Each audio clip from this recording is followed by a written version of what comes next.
Ski Television is sponsored by Bollé, the life since 1888. And by Head, the power of you. We are back on Ski Television, and it's time for this week's Alpine Report. Chris Robinson back with Brian Stemmle once again. And this week we're going to discuss the Canadian Cowboys. Manuel Osborne-Paradis, Eric Gay, Francois Bourque, John Kuchera, and Jan Hudek. Of course, Mike Janik is also in that group. Let's talk about the commercial aspect of the Cowboys, Brian. These guys have really made a name for themselves and tried to capitalize on that. The Crazy Canucks, for example, they became known as the Canucks, but they never really capitalized on it when they were racing. So what do you think about the Cowboys as a brand? I think they're doing a good job. They're really trying to separate themselves from the Crazy Canucks because they get asked all the time in Europe about the Crazy Canucks and if they're similar, and they're not. They're different guys. It's a different era, and they want to move on. So they wanted to create a brand that was something different and cool. And the Canadian Cowboys was kind of cool, or is kind of cool. They made T-shirts and hats and have a fairly good marketing strategy. They have a Cowboys camp that is really smart, that Mike Janik and Manny Osborne-Paradis put together. Have 10 youngsters come and ski with them for 3 days in Whistler and from all over the country. And I think it's just a great program. But yeah, I'm not really sure if it's catching on. Do you think it's catching on? Like, do you think it's cool, or what are your thoughts? Well, what I think is that prior to the Olympics, when they were doing so well, people were sort of getting behind it, and the Cowboys was catching on. But since the Olympics, with all of the injuries, it's kind of fallen apart. Eric Gay is out there as kind of the lone cowboy on the range now. And he's from Quebec. Well, exactly. So the Cowboys themselves need to do a little work to bring it back together. Yeah, and maybe that's one of the issues. They didn't really performed to the best of their capabilities, didn't win any medals in Vancouver, and maybe that was one of the things that they really needed to do to promote that brand. If they would have won medals there like they had said that they were going to do, then it might have been a little bit better. But tough thing to win medals in your home country when there's so much pressure on you. Now, what about the fact that these guys were doing so well leading up to the games, but then plagued by injuries as a group?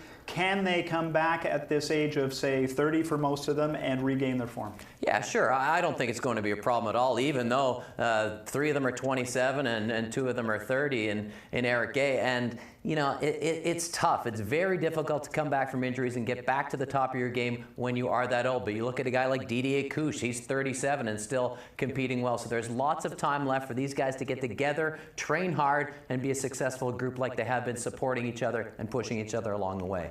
We've heard so much over the years about the Crazy Canucks and more recently the Canadian Cowboys, but there's one other legendary group of Canadian skiers, the Fisher Flyers. Oh, yeah.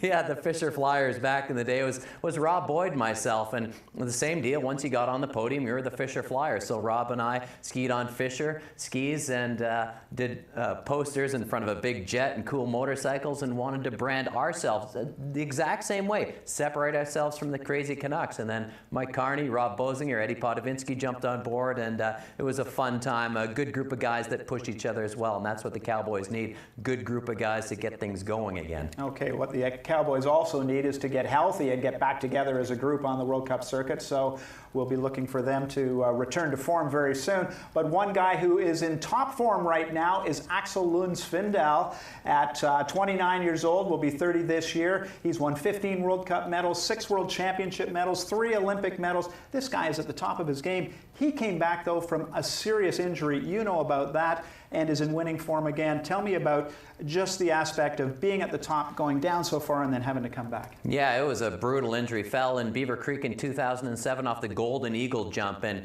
you've been to Beaver Creek before. This thing is one mother of a jump. 50 meters. He went back, and landed right on his rear end. His ski actually cut his groin and buttocks, a 6-inch laceration. And what happened was there was so much bleeding, internal injury inside, you have to have part of his intestine removed. And I know from experience, having a colostomy is not pretty. It's your intestine basically comes out of your body and goes into a bag, and all of the stuff that you don't want to talk about that usually goes in the toilet is in this bag on the outside of your body. 3 months later, he had that repaired, and another year later, he went back to Beaver Creek and won. Just an unbelievable accomplishment. I'm so I'm in awe of what happened, because I know what it's like to have that happen to me. That was a really tough situation and tough to come back from.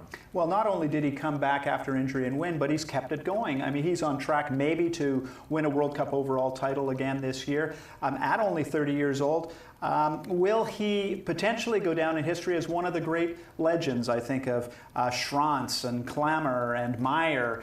Does he have that potential? Yeah, I think he does. He's really followed in the footsteps of Lasse Kjus and Kjetil André Amat, the great Norwegians who were overall champions before him. And they just keep bringing on these Norwegian ski racers who are great all-around guys who are able to overcome injury and be the best in the world. And it is really a feat that I haven't seen before on the World Cup circuit, to be so good for so long. He got off to a pretty good start this season. He's been sick over the last little while, but for a guy who's 6'4", he's like the Ken and Barbie out there, big good-looking Norwegian Viking. Man, this guy has everything going for him, and I have a little man crush on him.